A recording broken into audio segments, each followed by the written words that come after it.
Sarah Geronimo nagkaroon ng close meeting with Derek Darryl Yap.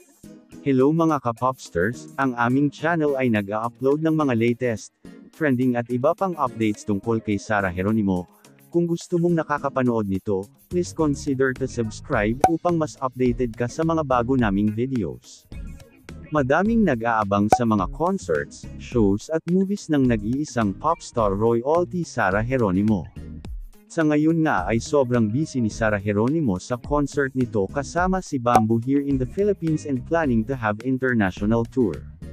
Noong nakaraang linggo lamang ay kumalat ang balita at larawan ni Derek Darryl Yap at Sarah Geronimo.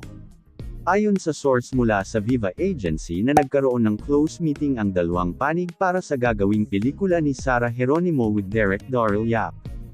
Samantala, ayon din sa balita ay na-trauma daw di umano ay Sarah Geronimo sa meeting nila with Derek Darryl Yap dahil sa intense na meeting about sa kanyang gagawing project. Kita sa mukha ni Sarah Geronimo ang excitement at kaba sa proyektong ito.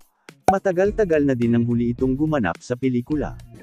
Samantala, wala pang kumpletong detalye sa pelikulang ito kahit leading man at mga kasama cast ay wala pa ding pangalan pero siguradong maganda ito at muli na namang aabangan ng mga taga-hanga at ng mga popstars.